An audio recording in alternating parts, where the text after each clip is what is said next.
Hi guys, we are going to learn about the pedestrian crossings today, different kinds of pedestrian crossing and use of signals. First question is for you. How many crossings are there? How many pedestrian crossings are there? Do you know? Do you know any names of them? Any? You mentioned earlier one. Zebra crossing. Yeah, so you've used zebra crossing before, and probably you used other crossings as well because you live in Toronto, Bletchley, and Bletchley have lots of different kinds of pedestrian crossings. Okay, so any other? Can you remember the name of any other? Puffin, yeah. And Toucan. Toucan, yes, good. Yeah. And Pelican. Yeah, Pelican. And there's one equestrian as well. That's usually you find in country areas like villages and so what's the difference between zebra crossing and other three? Any idea? Zebra crossing, there is a light. There's no lights, yes? Zebra crossing, there's no traffic lights. Yeah. That's the only difference really, isn't it? On a zebra, if you're driving, your driver, I mean, as a pedestrian, you've noticed before that you recognize it by black and white stripes, right? Yeah.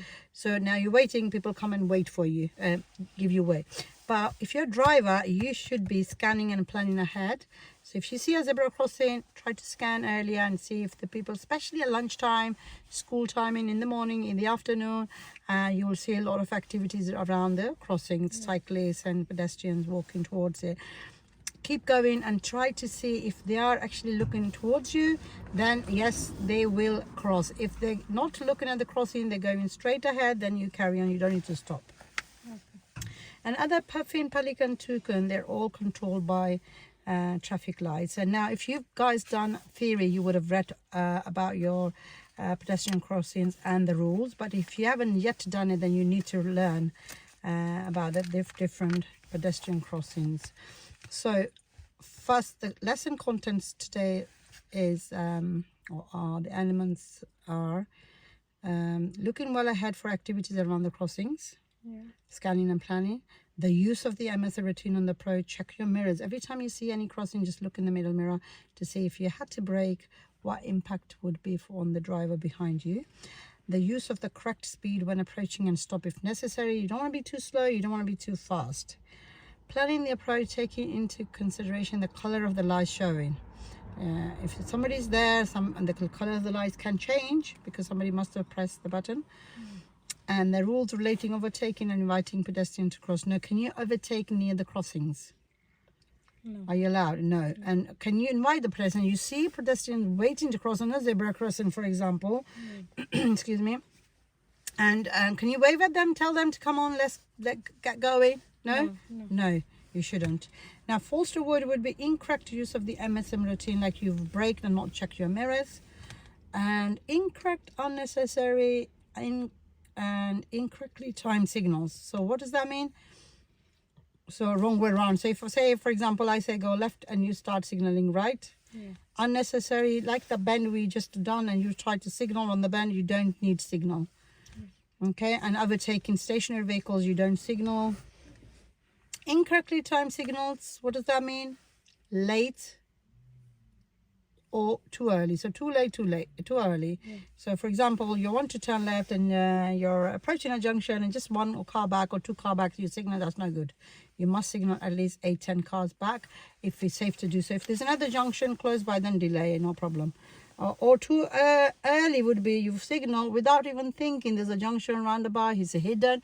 So make sure you see the junction or the roundabout, then you signal if needed to. So don't mislead others. Approaching the crossing too fast or too slow. Yes.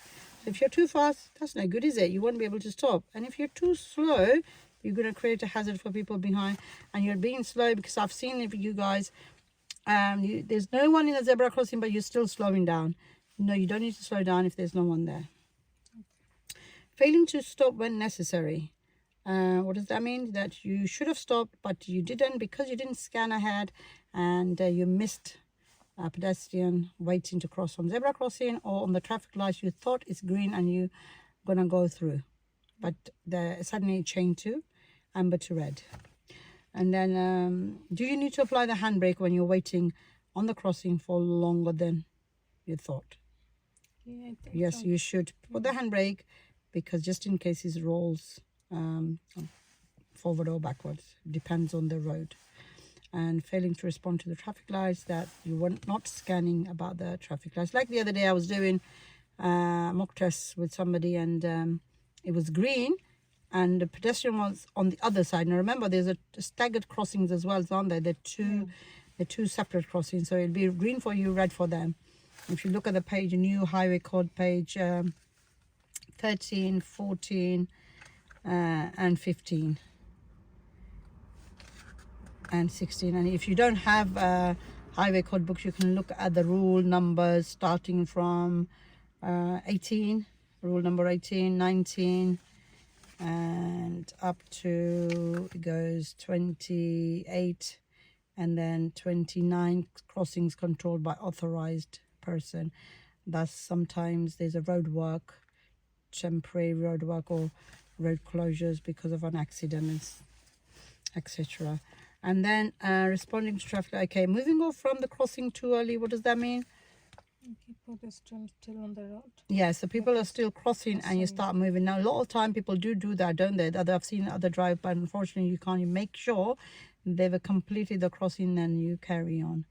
And so you need to keep an eye on staggered, pelican or puffin crossing, and some zebra crossing. I've seen there's usually a island in the middle, like on the rule number 19, page 13 on a new highway code book, the official highway code, this year's 2022.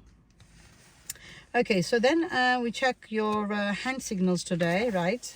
And then different type of signals. So I'm just going to ask you a couple of questions. Let's see if you're going in a theory, you're going to do theory next month, so have a look your understanding on crossing. So if we're looking at the page 121 on a highway code, new highway code book, so what do you think where they're signaling these people?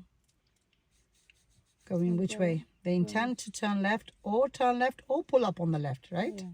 And this is vice versa, signaling right, same thing. It says I intend to move out to the right or turn right or pull up on the right. If you guys see hazard warning lights on any of vehicles or motorbikes, then you need to make sure that overtake them if they are parked on the double yellow lines and they've got hazard on, or middle of the road because they broke down maybe. But on a motorway A5, if you see somebody putting the hazard on, that usually it means they're warning you that you need to slow down if you were following, because there must be a hazard, sudden braking. So we must check them out. Reversing light, how would you know there's a reverse light coming up? Sorry, how would you know this car in front of you got reverse light? So the reversing, you can see on this one page again, 121, I intend to reverse this small white reverse light on the left side of the bottom of the car, or on the right. Some cars have two lights at the back, some have one. Okay, and then brake lights again. If somebody's in front of you and they're applying brake lights, usually there's three lights come up. That means they are again telling you that you're going to slow down. They're going to slow down or they're going to stop. So just be aware of it, because sometimes they don't signal, they just pull up. Okay, so keep your safe distance. Then you have arm signals again, page 121. So I intend to slow down or stop. Do you know how to do the hand signals? Yeah, you can put the window down and then you can try ignition on, please. The power button twice. That's on automatic, by the way, keyless. So yeah, that's it. And look back side. Can you put your arm out and then try to wave it downwards, upward and down? Right. That's it. That means I intend to slow down or stop. And you can see motorcyclist is telling you as well, okay? Yeah. And then I intend to move out to the right or turn right. Okay. Hand out, palm forward. That's it. Good, well done. I intend to move out into the left or turn left. Then you need to keep your hand out, big circle like this. Like No, that? the other way, like that. Huge circle. Come in. Is no one going past you? Yeah. Yeah, you've got to be careful. Okay, and then you have a traffic light signals. You already seen this. Everyone knows that red means stop, and red and amber mean get ready to stop, or don't be going yet. Don't go yet if still amber. And then green, obviously everyone knows that we go if it's green, but only if the road ahead is not clear, then don't go, even if it's green, but you can't go past, because sometimes when it's busy, you just have to stay behind the white line. Okay. Amber also means stop at the stop line. You may only go on if the amber appears after you have crossed the stop line or are so close to it that to pull up might cause an accident. So if you feel like you were driving like 40 miles per hour on that road near, for example, Aston Ikea side, and you can see you're not thinking it's green, so it could change, isn't it?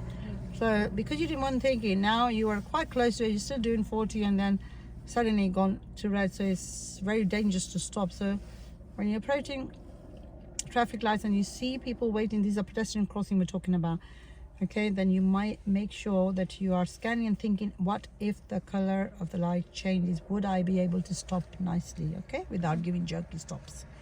And then sometimes you have these green arrows may be provided in addition to the full green signal if movement in a certain direction is allowed before or after the full green phase. So sometimes it says right, you can still go, or left.